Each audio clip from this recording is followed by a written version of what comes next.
이름으로 하나님 말씀 함께 나누시 갖도록 하겠습니다. 이 시간 같이 은혜 나누실 말씀은 사무엘하 15장 13절에서 34절까지 말씀이 되겠습니다. 제가 낭독하도록 하겠습니다. 사자가 다윗에게 와서 고하되 이스라엘의 인심이 다 압살롬에게로 돌아갔나이다 한지라. 다윗이 예루살렘에 함께 있는 모든 신복에게 이르되 일어나 도망하자. 그렇지 아니하면 우리 한 사람도 압살롬에게서 피하지 못하리라.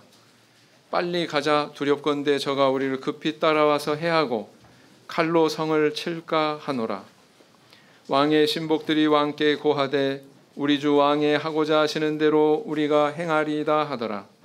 왕이 나갈 때 권속을 다 따르게 하고 후궁 10명을 남겨두어 궁을 지키게 하니라. 왕이 나가매 모든 백성이 다 따라서 벤메르악에 이르러 머무니 모든 신복이 그 곁으로 지나가고 모든 그렛 사람과 모든 블렛 사람과 및 왕을 따라 가드에서 온 600인이 왕의 앞으로 진행하니라. 그때 왕이 가드 사람 이때에게 이르되 어찌하여 너도 우리와 함께 가느냐. 너는 쫓겨난 나그네니 돌아가서 왕과 함께 내 곳에 있으라. 너는 어제 왔고 나는 정처 없이 가니 오늘날 어찌 너로 우리와 함께 유리하게 하리요. 너도 돌아가고 내 동포들도 데려가라. 은혜와 진리가 너와 함께 있기를 원하노라. 이때가 왕께 대답하여 가로되 여호와의 사심과 우리 주 왕의 사심으로 맹세하옵나니 진실로 내 주 왕께서 어느 곳에 계시든지 무릇 사생하고 종도 그곳에 있겠나이다. 다윗이 이때에게 이르되 앞서 건너가라 하매 가드 사람 이때와 그 종자들과 그와 함께한 아이들이 다 건너가고 온 땅 사람이 대성통곡하며 모든 인민이 앞서 건너가매 왕도 기드론 시내를 건너간 모든 백성이 광야 길로 향하니라. 사독과 그와 함께한 모든 레위 사람이 하나님의 언약궤를 메어다가 내려놓고 아비아달도 올라와서 모든 백성이 성에서 나오기를 기다리더니 왕이 사독에게 이르되 하나님의 궤를 성으로 도로 메어 가라. 만일 내가 여호와 앞에서 은혜를 얻으면 도로 나를 인도하사 내게 그 궤와 그 계신 데를 보이시리라.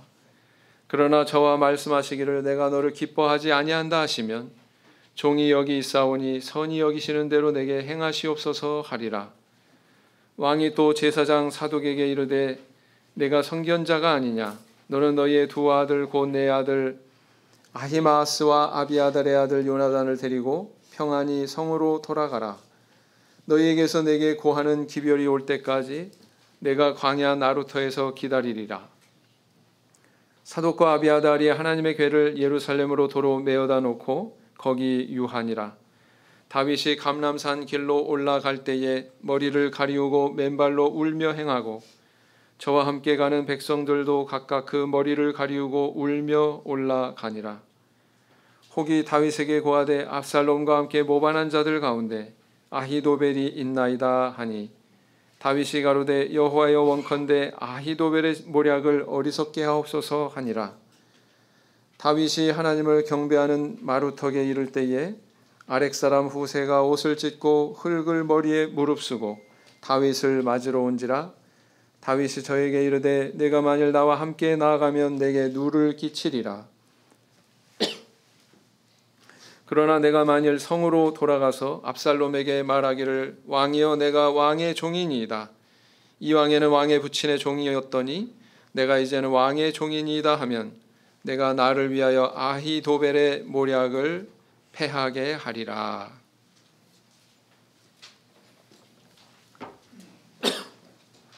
네, 34절까지 말씀 읽었습니다.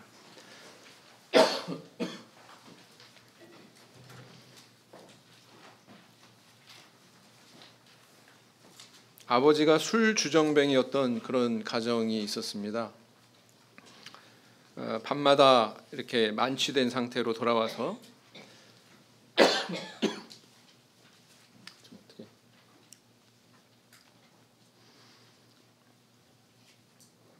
아내를 때리고 그리고 자식들에게 험한 욕설을 그렇게 퍼부었죠. 그런 환경에서 자랐던 두 형제는 20년 후에 서로 다른 그런 삶을 살고 있었습니다. 한 아들은 아버지와 똑같이 술주정뱅이로 이렇게 살면서 가정이 이제 파탄이 나고 홀로 생활을 하고 있었다고 그래요. 반면에 다른 아들은 정상적인 가정을 이루고 또 교회도 다니면서 아주 평온한 그런 가정 생활을 하고 있었습니다. 한 심리학자가 부모가 자녀들에게 끼치는 영향에 대해서 조사를 하고 있었는데 이 가정에 대해서 상담을 할 기회가 있었던 것입니다. 그래서 이 심리학자가 방탕한 길을 가게 된 첫째 아들에게 이렇게 질문했다고 그래요. 당신은 어째서 이런 삶을 살게 됐습니까? 그랬더니 이렇게 대답했답니다. 만약 당신이 나와 같은 아버지를 뒀다면 당신은 어떤 인생을 살 것 같습니까? 이렇게 질문을 하더래요. 심리학자는 이제 자리를 옮겨서 정상적인 가정을 꾸리고 생활하는 둘째 아들에게 나아갔습니다. 그리고 똑같은 질문을 던졌어요. 당신은 어떻게 이런 삶을 살게 되었습니까? 이렇게 질문을 했더니 그 아들이 뭐라고 대답을 했냐면 만약 당신이 나와 같은 아버지를 뒀다면 당신은 어떤 인생을 살 것 같습니까? 어때요? 대답이 똑같죠? 네. 똑같습니다. 대답은 똑같지만 이 두 아들의 머릿속에 있는 관념이나 생각은 전혀 달랐다라는 것입니다. 전혀 달랐다.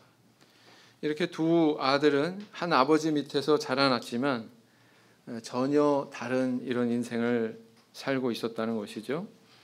이런 실례를 보면 아무리 사람이 이 환경의 영향을 많이 받는 존재이지만 결국은 자기가 어떤 결심을 하느냐, 어떤 선택을 하느냐에 따라서 인생의 향방이 이렇게 결정되는구나라는 것을 알 수가 있습니다.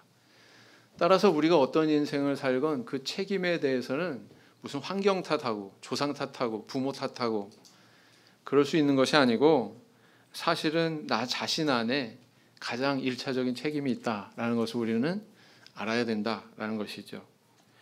그렇다면 만약에 우리가 그것이 현실이라면 무엇을 기준으로 우리는 삶을 선택하고 우리의 인생의 길을 나아가야 될까요? 성경은 우리에게 이런 말씀을 주고 있습니다. 시편 1편 6절 말씀을 보시겠습니다.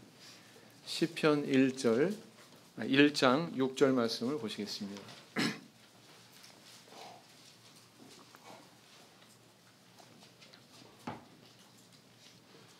시편 1장 6절 말씀 같이 읽겠습니다. 시작. 대저 의인의 길은 여호와께서 인정하시나 악인의 길은 망하리로다. 시편에 보면은요 악인과 의인을 대조시키는 그런 표현들이 굉장히 많아요. 그런 표현들이 많다는 것은 우리한테 뭘 시사하고 있습니까? 하나님을 믿는 우리 성도들이 인생을 살아가는 데 있어서 어떤 선택의 기준을 삼고자 한다면 그것은 이건 내게 유익이 되냐 불이익이 되냐 이런 것들이 아니라는 거예요.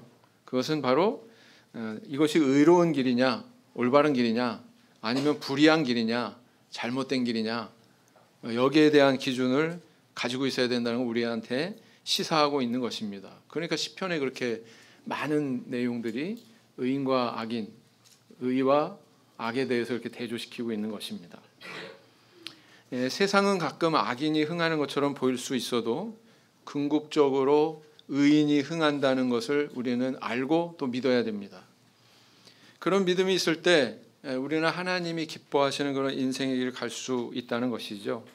반대로 그런 확신이 없게 되면 우리는 어떤 길을 갈 수밖에 없습니까? 인생의 어떤 방향도 목적도 어떤 순수함도 다 잃어버리고 표류하는 인생이 될 수밖에 없다라는 것입니다.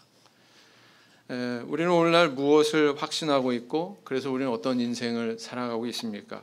오늘은 이 왕이 찬탈을 꾀한 모반을 꾀한 압살롬과 그 압살롬을 피해서 도망했던 다윗의 이런 행동을 통해서 함께 대조시켜보고 생각하고 깨닫는 그런 은혜를 누리고자 합니다. 자, 오늘 본문은 15장 이제 13절에서 34절 일부의 내용이죠. 일부의 내용을 읽었지만 이제 오늘 다룰 내용은 좀 광범위합니다. 15장에서부터 17장까지 나오는 그런 내용이에요. 그렇다고 이걸 다 읽을 수는 없기 때문에 우리가 대표적으로 한번 읽어봄직한 그런 부분을 이제 선별해서 이렇게 읽은 것입니다. 이 내용을 읽어보면 그런 생각을 가지게 됩니다. 뭐냐면은 이렇게 압살롬이 보여주는 언행과 다윗이 보여주는 언행을 성경이 묘하게 이렇게 대조시키고 있구나라는 것을 발견하게 됩니다. 그래서 이런 악인의 길을 가지 말고 저런 의인의 길로 가야 된다라는 것을 우리한테 교훈해주고 있다는 것이죠. 그리고 또 한 가지는 이 모습이 너무 대조되다 보니까 야, 어떻게 아버지와 아들이 이렇게 극단적으로 다를 수 있구나. 그래서 우리 부모님들이 가끔 하는 얘기 있잖아요. 쟤는 누구한테 나와서 저러는지 몰라. 그게 어느 정도는 좀 이해가 되는 것 같아요. 이렇게 다를 수 있구나라는 것을 발견하게 되고 우리는 당황하게 된다라는 것입니다. 본문의 내용은 이렇습니다. 이제 요압 장군의 지략으로 그 압살롬이 예루살렘으로 귀환하게 되죠. 다시 돌아오게 됩니다. 그런데 이렇게 돌아온 다음에 다윗 왕이 그의 얼굴을 보고자 하는 것이 아니었어요. 이 압살롬은 사실 왕자에 대한 그런 욕망이 있었구나라는 것을 우리 일찍이 읽어볼 수가 있습니다. 그리고 이제 그 욕망을 실현하기 위해서 하나 둘씩 실천하는 그런 모습을 보게 되죠. 압살롬은 어떤 사람이라고 성경에 기록하고 있습니까? 외모가 어땠다고 그랬어요?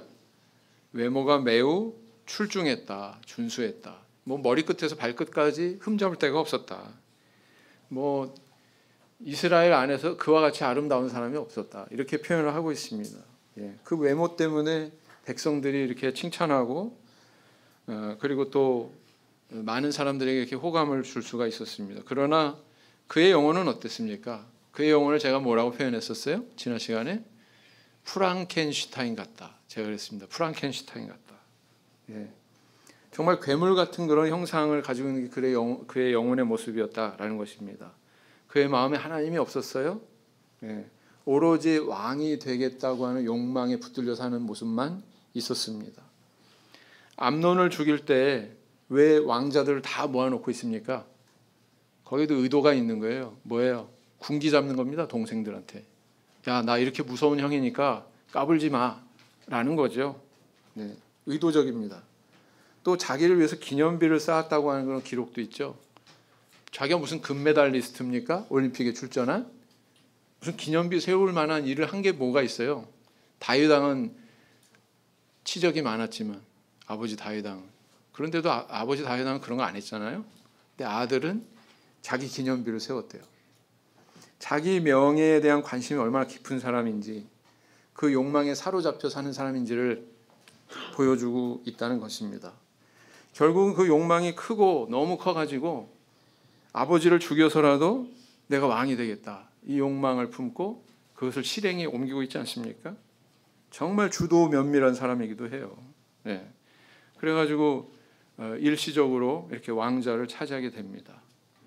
여러분 압살롬을 보면은요 악한 욕망과 아주 번뜩이는 좋은 머리가 합해지면 인간이 얼마나 최악까지 갈 수 있는지를 보여주는 대표적인 인물이 바로 압살롬이다 이렇게 볼 수가 있습니다. 그러나 그는 오판으로 인해서 그렇게 지혜로웠지만 오판하는 순간이 있죠. 오판으로 인해서 실패하고 나중에 결국은 죽음에 이르게 되더라라는 것입니다. 반면에 다윗은 어땠습니까? 정말 하나님의 징계로 왕위에서도 이렇게 쫓겨나기도 하고 막 도망하고 정말 뼈아픈 그런 눈물을 흘리면서 피난길을 가고 그러했지만 오래지 않아서 다시 복직하게 되지 않습니까? 그 과정에 대해서 묘사하고 있는 거예요. 15장에서 17장까지 쫙 전체 내용이. 근데 그 두 사람의 모습이 아주 극단적으로 이렇게 대조를 이루고 있다는 것입니다. 성경은 그 대조된 모습을 통해서 압살롬과 같은 악인의 길을 가면 안 되고 다윗과 같은 그런 의로운 길을 가야 된다. 비록 범죄했지만 이렇게 교훈하고 있는 것입니다. 자, 그러면 압살롬의 악한 모습은 어디에서 발견이 되고 있습니까? 바로 이런 모습에서 발견이 되죠. 첫째는 뭐냐면 자기 죄에 대한 뉘우침이 전혀 없었다는 거예요. 자기 죄에 대한 뉘우침이 전혀 없었어요. 사무엘하 14장 32절을 보시겠습니다. 사무엘하 14장 32절, 너무 길기 때문에 중간부터 보겠습니다. 이제는 찾으셨어요? 이제는부터 읽겠습니다. 이제는, 시작. 이제는 내가 나로 왕의 얼굴을 보게 하라. 내가 만일 죄가 있으면 왕이 나를 죽이시는 것이 가하니라. 누가 한 말이에요? 압살롬이 한 말입니다. 압살롬은 이 요압 장군의 계략으로 예루살렘에 돌아왔지만 아버지 다윗은 안 보고자 했어요. 꼴도 보기 싫다는 거죠. 네. 그러자 이제 이 압살롬이 요압에게 항변을 합니다. 그 항변을 하는 말의 끝에 뭐라고 얘기하냐면은 내가 죄가 있으면 내가 죽겠다, 이렇게 이야기하고 있습니다. 여러분, 압살롬이 죄가 있어요, 없어요? 있죠. 있어도 아주 정말 무서운 그런 죄를 짓지 않았습니까? 자기 형 암논을, 배다른 형 암논을 살해한 살인범이었다라는 것입니다. 그런데 이런 태도를 보니까 이 암논을 죽인 그 살인죄에 대해서는 이 압살롬 자신은 털끝만큼도 죄책감이나 뉘우침이 있어요, 없어요? 네, 없었다라는 것입니다. 여러분, 압살롬의 마음속에는 어떤 생각이 자리하고 있길래 이런 태도를 보일까요? 뭐 아버지는 더한 짓도 했으면서, 그죠? 암논 형이 그렇게 내 누이를 범하지 않았으면 내가 안 죽였지, 그놈이 죽일 놈 맞지, 이런 생각 가지지 않았을까요? 그러지 않았겠습니까?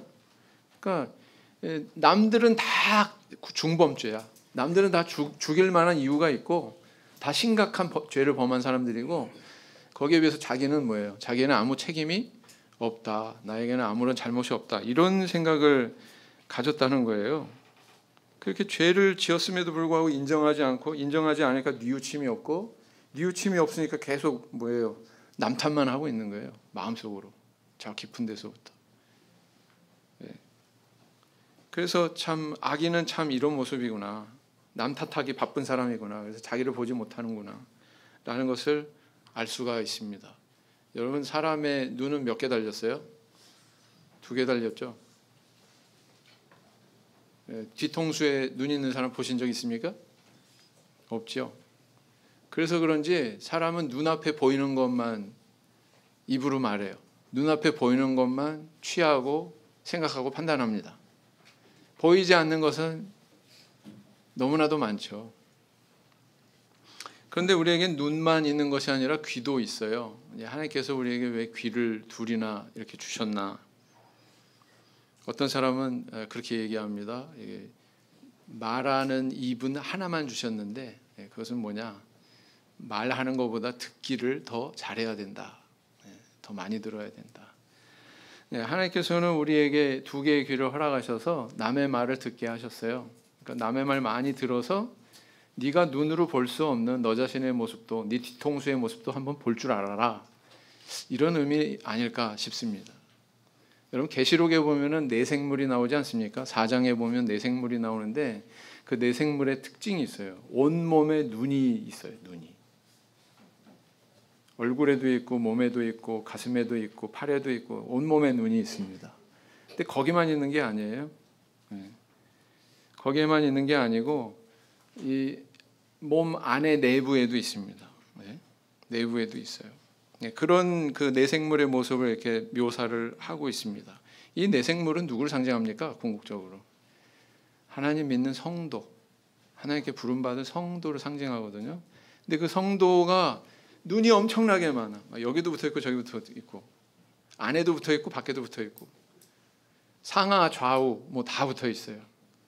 그건 우리에게 뭘 교훈하고 있습니까? 하나님의 백성은 바로 이런 영적인 눈을 가져야 된다는 것을 우리에게 교훈하고 있는 겁니다. 모든 것을 꿰뚫어 볼 수 있는, 본질을 볼 수 있고, 그리고 또 무엇보다도 자기를 볼 줄 아는 눈을 가져야 된다는 것입니다. 그 눈으로 가장 먼저 보아야 되는 대상은 다른 누구가 아닌 자기 자신이라는 거죠. 거기에 우리가 의로움의 기준을 세울 수 있고, 거기에 우리 하나님께서 허락하시는 복이 있기 때문에 그렇습니다. 부디 그런 눈을 가지는 저와 우리 성도님들 되기를 원합니다. 시편 11편 5절 말씀을 보시겠습니다. 시편 11편 5절 말씀.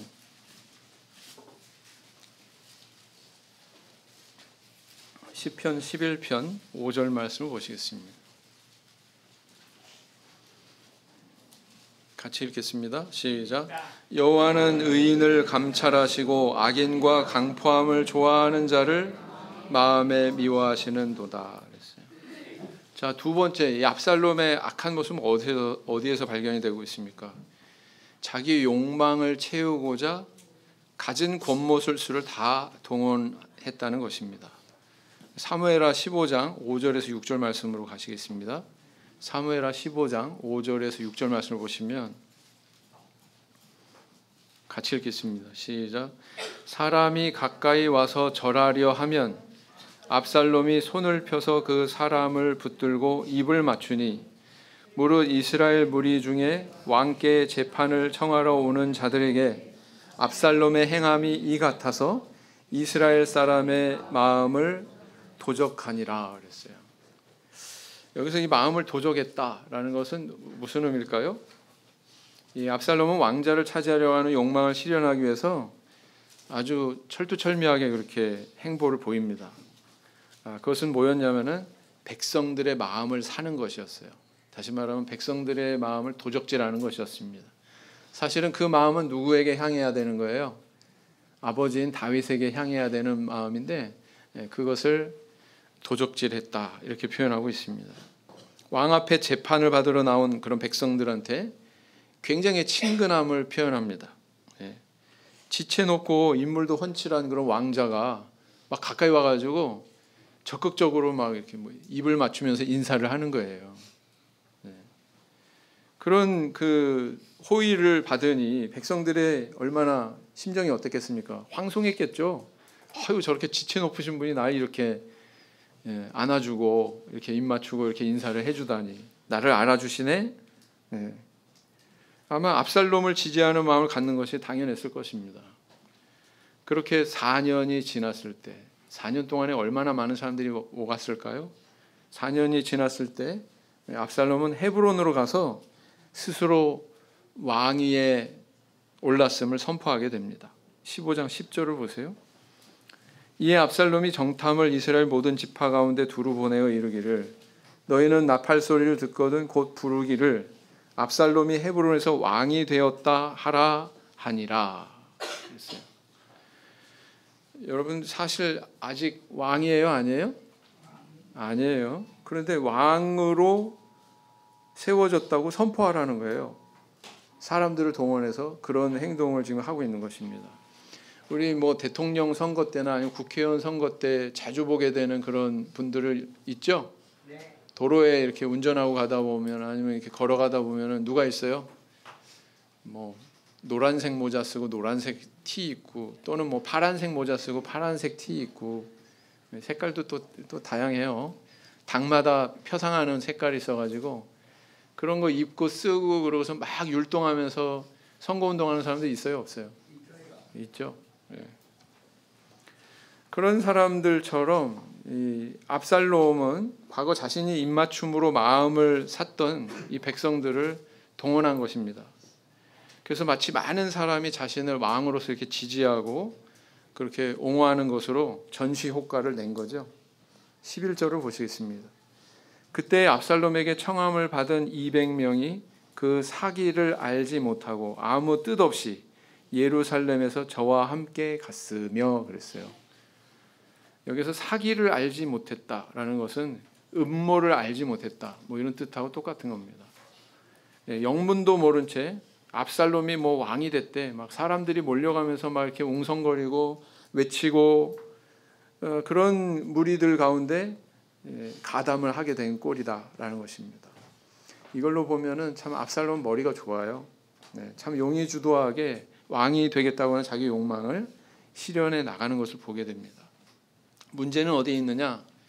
이게 정당한 것이 아니라 말 그대로 사기와 거짓의 방법을 동원해서 그 일을 획책했다라는 것입니다. 사실 얼마 안 돼요. 200명 뭐 이 정도 되는 사람 오늘 본문 읽으셨을 때 다윗을 추종하는 사람들이 얼마나 많았어요. 그죠? 여기서 오고 저기서 오고 600명이 먼저 건너갔다. 이 기록하고 있지 않습니까? 좀 이상해요. 다윗이 맘만 먹으면 이거 뒤집어 놓을 수 있었을 텐데 왜 안 했지? 그런 생각을 해보게 됩니다. 이 세상에 누군가 어떤 목적을 이루기 위해서 선택하게 되는 여러 가지 길이 있습니다. 어떤 길은 남에게 전혀 피해를 주지 않고 그냥 자기만의 노력으로 도달할 수 있는 그런 자리가 있는 반면, 남에게 어떤 피해를 주고 남을 짓밟고 자기의 개인적인 목적을 위해서 막 다 희생시켜 버리는 그런 사람도 있다는 것이에요. 이 세상에 그런 사람도 있습니다. 하나님 믿는 성도는 어떤 길을 가야 될까요? 목적을 이루기 위해서, 자기 욕망을 이루기 위해서 수단과 방법을 가리지 않는 그런 길을 가면 안 됩니다. 그건 하나님께서 우리한테 가르치는 길이 아니기 때문에 그렇습니다. 목적을 이루지 못하더라도 너희들은 바른 길을 가라. 이것이 우리 하나님께서 우리한테 주시는 음성이거든요. 왜냐하면 우리 하나님은 살아계시고 인간의 모든 생사학을 주관하시는 분이기 때문에, 그분이 항상 이렇게 지켜보고 계시기 때문에 궁극적으로 압살롬과 같은 길을 가면 망하게 된다는 것을 하나님께서는 아세요. 인간은 참 그걸 보지 못해요. 눈앞의 욕망에 급급하지. 거기에 대해서 경계하고 계신 것입니다. 압살롬을 보세요. 그는 마음에 하나님이 없었습니다. 그렇기 때문에 의로움도 없었습니다. 오로지 욕망과 곤모술수만 가득했습니다. 그게 패망하게 되는 가장 깊은 원인이 되었다라는 것이죠. 잠언 24장 21절 말씀을 보시겠습니다. 잠언 24장 21절 말씀을 보시겠습니다.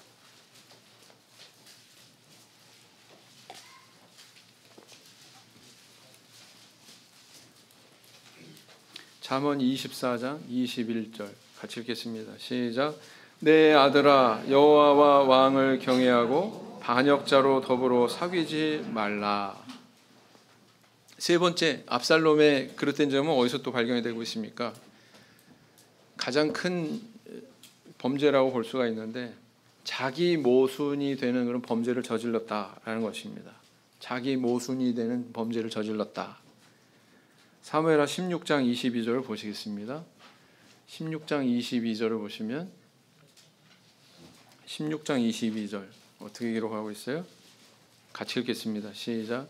이에 사람들이 압살롬을 위하여 지붕에 장막을 치니 압살롬이 온 이스라엘 무리 눈앞에서 그 부친의 후궁들로 더불어 동침하니라. 성경에서 모반의 사례는 참 많아요. 열왕기상 15장 28절에 보면 바아사가 나답을 죽이고 왕이 됩니다. 열왕기상 16장 9절에 보면 또 시므리가 바아사를 모반하고 또 왕이 됩니다. 이렇게 역모의 사례는 많았지만 압살롬을 보면 성경 속에서 유일한 역모의 사례다, 저는 그렇게 생각이 됩니다. 왜냐하면 바로 자기 친아버지를 죽이려고 했고, 그리고 나아가서 부친의 후궁을 이렇게 범하는 그런 패륜의 모습을 보이게 되거든요. 이런 면에서 유일하다. 참 다윗 입장에서 얼마나 쓰라렸을까, 얼마나 그 영혼이 갈기갈기 찢겨지는 그런 고통을 느꼈을까 싶습니다. 자기가 낳은 아들이 이런 짓을 했다는 거죠. 고대 사회에서의 이러한 행위는 왕자에 대한 자기 입지를 굳히는 그런 정치적인 의미가 있었던 거예요. 그러나 이것은 짐승에 의해서나 발견이 되지 인륜을 생각하고 사람의 도를 생각한다면 있을 수가 없는 일이죠. 그죠? 우리 동물의 왕국 가끔 보신 적 있나요? 동물들이요, 막 뭐 사자끼리 그 무리 중에서 제일 힘센 두 놈이 전쟁합니다. 붙습니다. 싸움합니다. 그래서 이기면 이기는 놈이 어떻게 돼요? 앞놈 다 차지하죠. 이 동물의 세계에서나 볼 수 있는 그런 모습을 지금 발견하게 된다라는 것입니다. 압살롬에게 이 일을 제안한 인물이 있었는데 아히도벨이라고 하는 모사였죠. 아히도벨이라고 하는 모사에 의해서 이루어졌지만 사실 영적으로 보면 하나님의 예언의 성취이기도 했다라는 것입니다. 사무엘하 12장 11절. 사무엘하 12장 11절.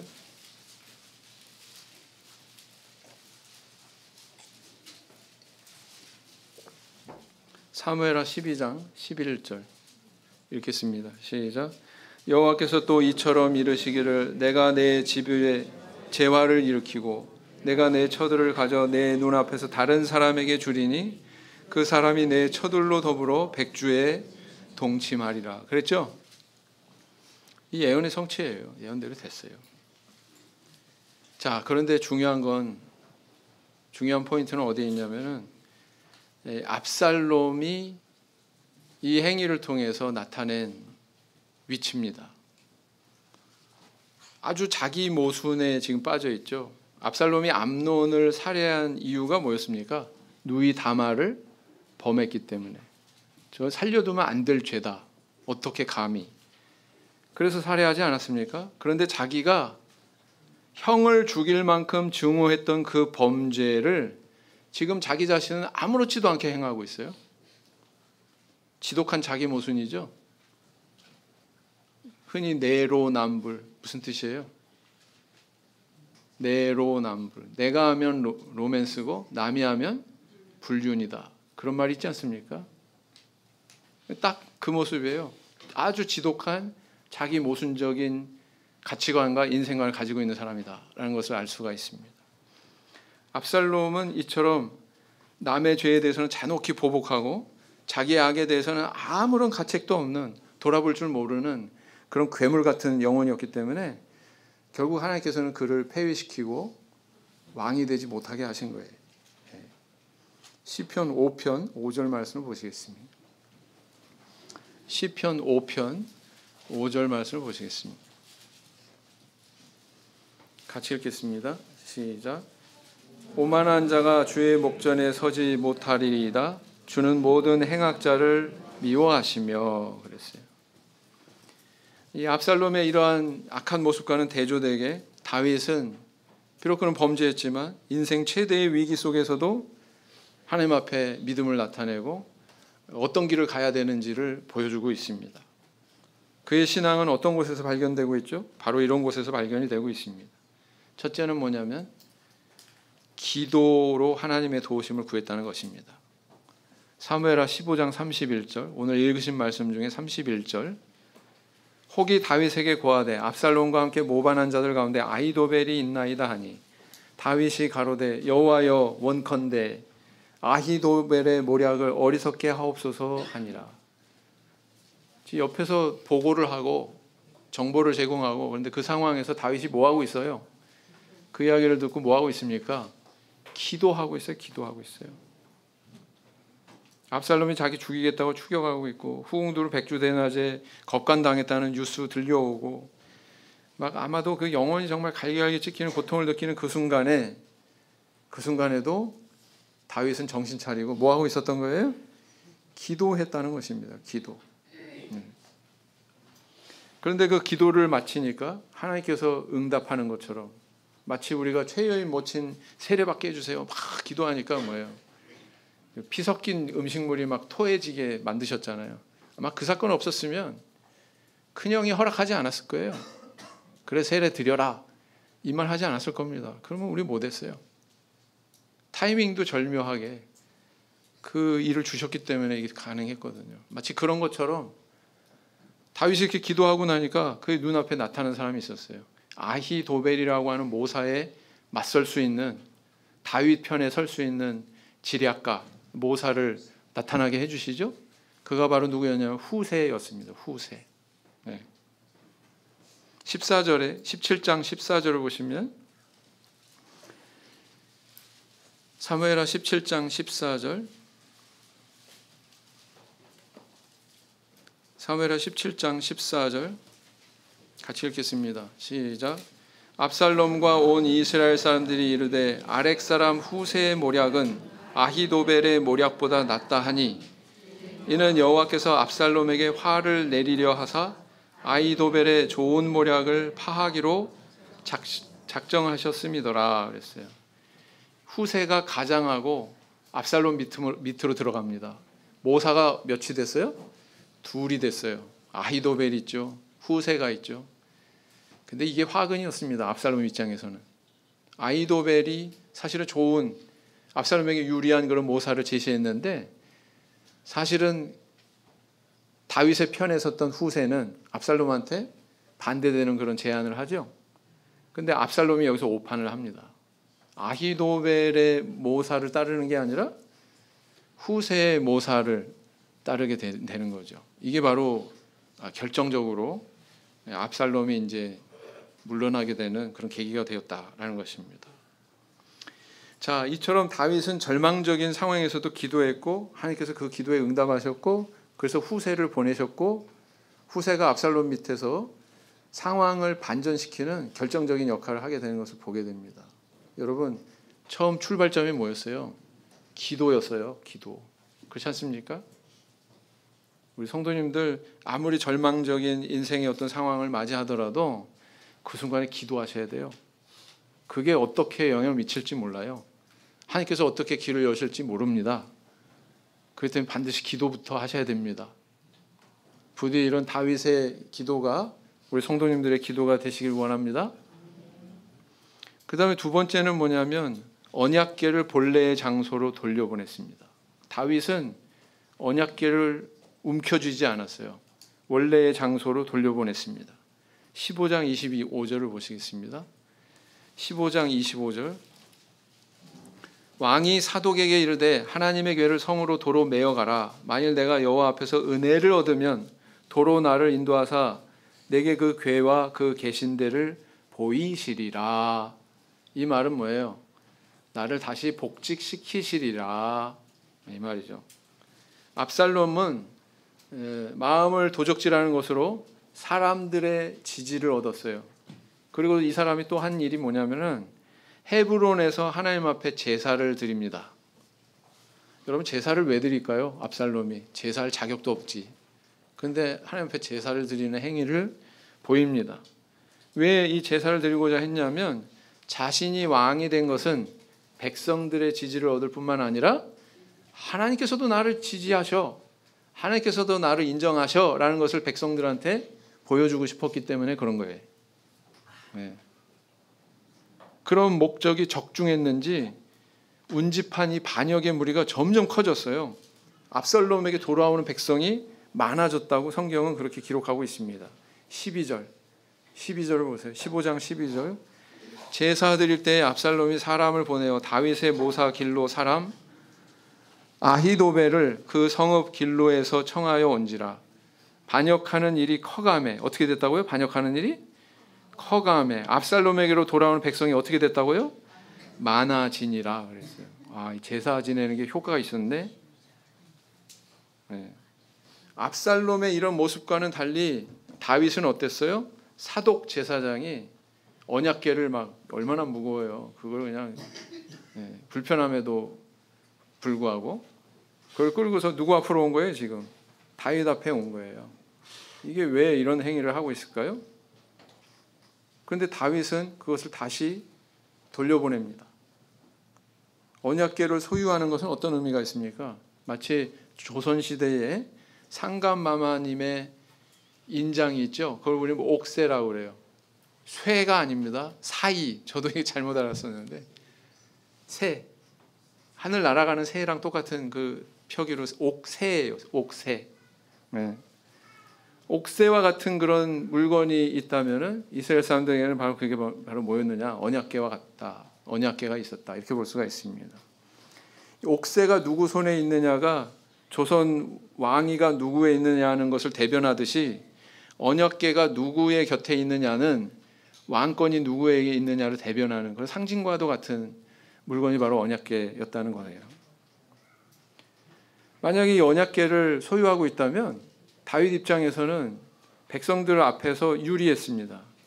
압살롬이 막 제사를 드려가지고 막 백성들뿐만 아니라 하나님도 내 편이야 이렇게 말하고 있다고 할 것 같으면 다윗 입장에서는 야 무슨 소리야, 언약궤가 나한테 있어 이렇게 외칠 수 있다는 거죠. 근데 다윗은 그랬어요, 안 그랬어요? 안 그랬어요. 돌려보냅니다. 언약궤를 본래 장소로 갖다 놔. 그걸 취하지 않습니다. 다윗은 이 행동을 통해서 우리는 뭘 알 수 있어요? 다윗이 보인 이 행동을 통해서 모든 걸 다 내려놨어요. 다윗은 사실 내가 이렇게 언약궤 움켜잡고 노력한들 내가 만약에 하나님 앞에 합당치 않다면 하나님은 안 주실 거야. 언약궤가 어디에 있느냐와 무관하게 내가 만약에 의롭다면 하나님께서 나를 다시 저 언약궤를 볼 수 있게 해주실 거야. 다 내려놓은 거예요. 다윗은 그런 겸비함이 있었기 때문에 하나님께 인정받고 다시 복직할 수 있었던 것입니다. 이것이 다윗의 믿음이다. 그 다음 세 번째는 뭐냐면 어디에서 또 다윗의 믿음이 발견이 돼요? 시므이의 저주를 기꺼이 수용합니다. 뭘로요? 하나님의 꾸짖음으로. 시므이의 저주를 하나님의 꾸중으로 받아들이는 그런 모습에서 우리는 다윗의 믿음을 발견하게 되죠. 사무엘하 16장 10절을 보시겠습니다. 사무엘하 16장 10절.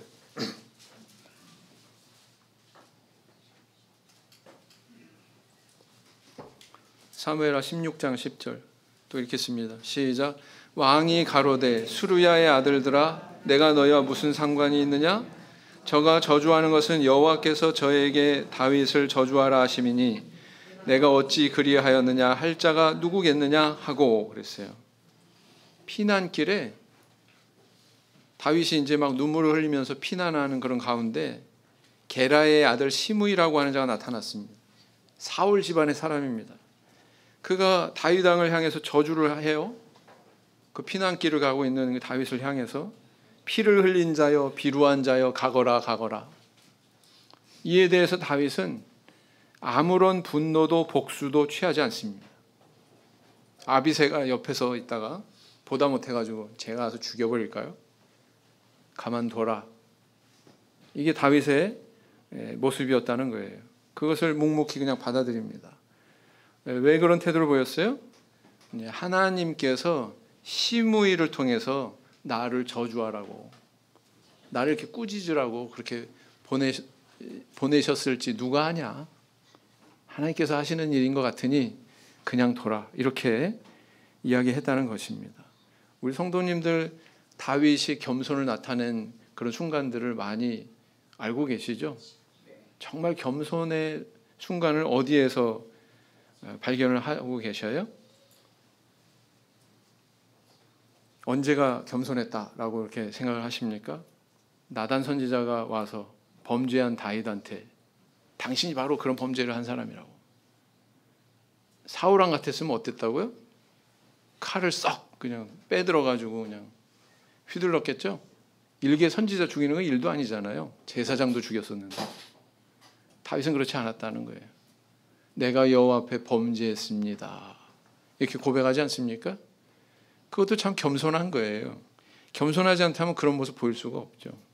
근데 가장 겸손한 순간은 언제라고 생각하십니까? 저는 바로 이 시므이의 저주 앞에서 다윗이 나타낸 그 모습이었다 저는 생각합니다. 나보다 도덕성이 높고 나보다 훌륭한 사람이 와서 지적하고 꾸짖으면 우리는 수용하기 쉬워요. 그렇지 않습니까? 근데 나보다 도덕성도 못해. 나보다 수준이 낮아. 나보다 훨씬 못한 불량한 사람이 어디서 그 불안당 같은 사람이 와서 막 손가락질하고 야유하고 잘못했다고 그러면 우리 잘 받아들이기 쉽지 않습니다. 그냥 달려가서 세상에 내가 아무리 그래도 이런 놈한테 그러면서 멱살을 잡고 바닥에 내동댕이 치지 그거 받아들이기 참 힘들지 않습니까? 근데 다윗은 그렇지 않았다는 거예요. 어때요? 압살롬하고 정반대죠? 자기의 그 과오를 너무 책임 있게 무게 있게 보는 거예요. 이게 다윗의 모습이었다라는 것입니다. 이처럼 악인의 길은 순간적으로 흥하는 것 같지만 결국은 망하게 되고 의인의 길은 망하는 것 같지만 결국은 하나님께서 흥하게 하신다는 것을 이 압살롬과 다윗의 모습을 대조시키면서 하나님께서 우리에게 보여주고 계신 겁니다. 시편 1편 6절에 있는 그 말씀에 그 원리를 우리한테 지금 증거하고 계신 거예요. 만약에 다윗이 믿었던 그 하나님이 오늘날 우리가 믿고 있는 그 하나님과 동일하다면 어떻겠습니까? 오늘날 우리에게도 동일한 그런 영적인 원리를 펼치고 계신다. 그렇게 믿어야 되지 않겠습니까? 우리가 의로운 길을 쫓아야 되고 악인의 길을 거절해야 되는 이유가 거기에 있지 않습니까? 그렇습니다. 시편 97편 10절 말씀을 보시겠습니다.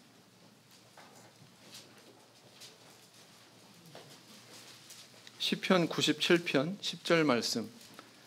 시편 97편 10절 말씀 같이 읽겠습니다. 시작. 여호와를 사랑하는 너희여 악을 미워하라. 저가 그 성도의 영혼을 보존하사 악인의 손에서 건지시느니라. 아멘. 여러분 그 후세인 아세요? 옛날 이집트 대통령 후세인 아십니까? 1979년에 이라크 대통령으로 취임한 다음에 이 사람이 권력을 쥔 이후에 행한 악행이 굉장히 컸어요. 쿠르드족, 나라도 없이 이리저리 배회하고 있는 쿠르드족 8,000명을 죽이고 88년에는 또 5,000명을 또 화학 무기로 또 죽이고, 그리고 또 그 시아파 이슬람 교도들 30만 명을 학살한 인물이 바로 누구였냐면은 바로 후세인 대통령이었습니다. 그가 말년에 어떻게 됐습니까? 고향의 한 농가에 토굴 해서 숨어 있다가 발각이 돼가지고 아주 무기력한 모습으로 이렇게 체포되고 나중에는 국제재판소에서 선고받고 사형되지 않습니까? 그걸 보면서 야, 정말 악인은 저렇게 심판받는구나, 그렇게 생각하셨죠? 반면에 흑인 운동가, 흑인 인권 운동가 넬슨 만델라라고 하는 인물이 있습니다. 들어보신 적이 있나요? 네. 종신형을 받고 27년 동안이나 감옥 생활을 한 그런 인물입니다.